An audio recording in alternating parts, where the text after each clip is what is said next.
We'll see about those feathers. El Malei Rachamim Shochen B'Meromim.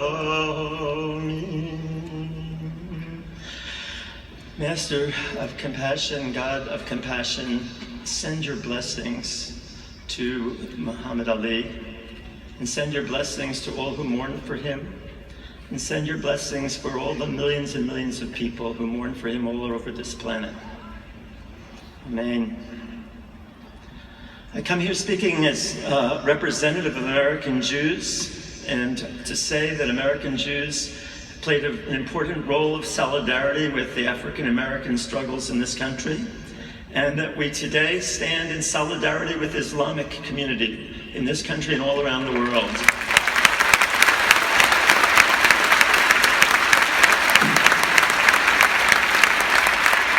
We will not tolerate politicians or anyone else putting down Muslims and blaming Muslims for a few people.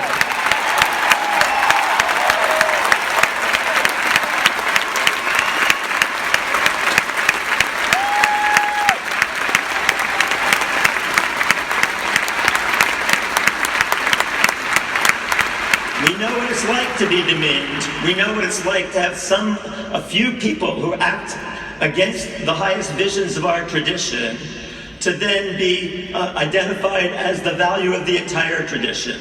And one of the reasons that we at Tikkun magazine, a magazine of liberal and progressive Jews, but also an interfaith magazine, have called upon the United States to stand up to the part of the Israeli government that is oppressing Palestinians, is that we as Jews understand that our commitment is to recognize that God has created everyone in God's image, and that everyone is equally precious, and that means the Palestinian people as well as all other people on the planet.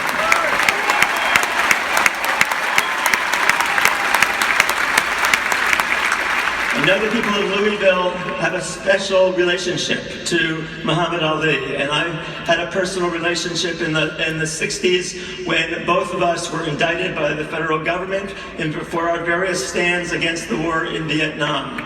I want to say that although he was cheered on as the heavyweight champion of the world, you know, the truth is that it's all the honor to him, but heavyweight champions of the world come and go, and sports heroes come and go. There was something about Muhammad Ali that was different. At the key moment when he had that recognition, he used it to stand up to an immoral war and say, no, I won't go.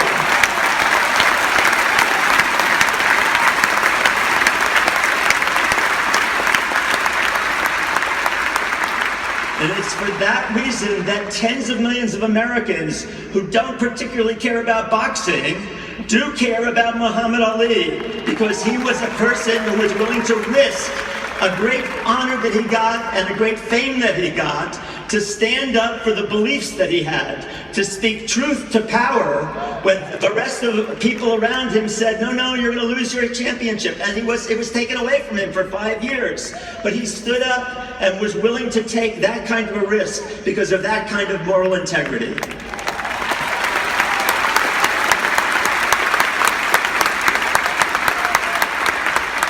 So I want to say, how do we honor Muhammad Ali? And the answer is, the way to honor Muhammad Ali is to be Muhammad Ali today. That means us, everyone here and everyone listening. It's up to us to continue that ability to speak truth to power. We must speak out, refuse to follow the path of conformity to the rules of the game in life. We must refuse to follow the path of conformity.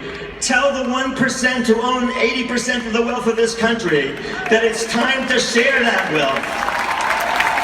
Tell the politicians who use violence worldwide and then preach into nonviolence to the oppressed that it's time for them to end their drone warfare and every other form of warfare, to close our bases around the world, to bring the troops home, Tell those who created mass incarceration that it's time to create a guaranteed income for everyone in our society. Tell judges to let out of prison the many African Americans swept up by racist police and imprisoned by racist judges.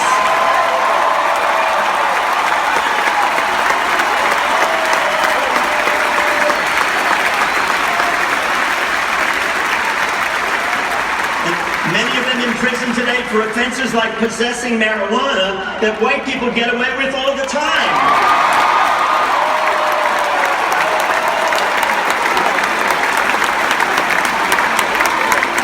Tell our elected officials to imprison those who authorized torture and those who ran the big banks and investment companies that caused the economic collapse of 2008.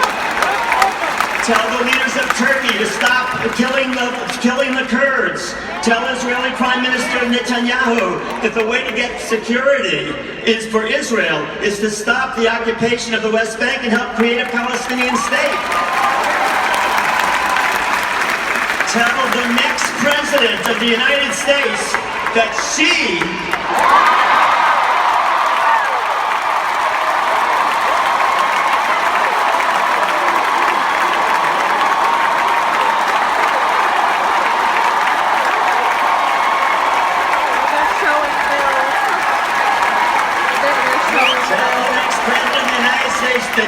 should seek a constitutional amendment to make all national and state elections funded by Congress and the state legislatures and all other sources of money be banned, including money from corporations, from individuals, all other money, make it all public funding.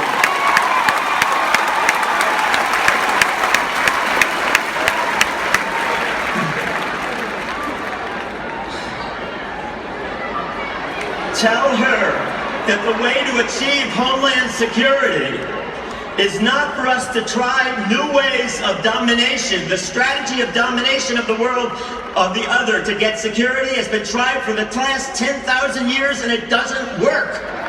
The way to get security is for the United States to become known as the most generous and caring country in the world, not the most powerful. And we could start with a global and domestic Marshall Plan to once and for all end global and domestic poverty, homelessness, hunger, inadequate education, inadequate health care. So I want to, as chair of the Interfaith Network of Spiritual Progressives, by the way, spiritualprogressives.org, come and join us, spiritualprogressives.org. I want to affirm our commitment to the well-being of all Muslims on this planet, as well as the people of all faiths and secular humanists as well. We wish to pay honor to Muslims of the world as they continue today the fast of Ramadan, and join with them in mourning the loss and celebrating the life of Muhammad Ali, a great fighter for justice and peace. Peace be upon him, peace be upon the Prophet Muhammad, peace be upon all of humanity, and peace on all of us. Amen.